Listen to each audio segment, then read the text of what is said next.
बिटशाह में सिंधु दरिया ते धाड़े खिलाफ एहतजाजी रैली कढी भिटाई जे दर ते दाह ॾिनी वई।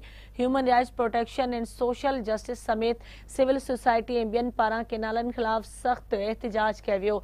मरकज़ी चेयरमैन राना गुलाम नबी राजपूत, गुलज़ार अहमद राजपूत, अख्तियार अली भाणो, अलहडिनो मलूखानी, शाहिद कमरानी, दर्शन बागड़ी, राना ताहिर, नज़र भाणो, मुक़द्दर परहियाड़, राजा वसाण, अली मोर बुगटी, बार खान सहतो, अली बख्श सोढड़ो, अमजद राजपूत, सफदर मेमण ऐं ॿियनि जी अॻवानी में दंबूरा चौक खां दरगाह चाढ़ी ताईं रैली कढी वई। अॻवाननि पारां हथनि में पहिरां फ्लैक्स खणी भिटाई जे दर साम्हूं एहतजाज करे दाह ॾिनी वई। उन दौरान वॾे अंग में पांधीअड़ा बि एहतजाज में शामिल थी विया।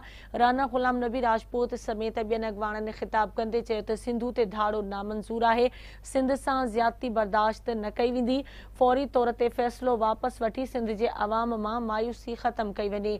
अॻवाननि ख़िताब कंदे चयो त पाणी सिंध जो जियापो आहे। सिंध जी ज़मीनुनि खे बंजर थियण न ॾींदासीं। सिंध जो अवाम सरापा एहतजाज आहे। ईद ॾींहं खां वठी बिटशाह एहतजाज थी रहियो आहे ऐं वफ़ाक़ जी ज़्यादतियुनि ख़िलाफ़ भिटाई जे दर ते दाह ॾे रहिया आहियूं। फौरी तौर ते फ़ैसिलो वापसि वरितो वञे।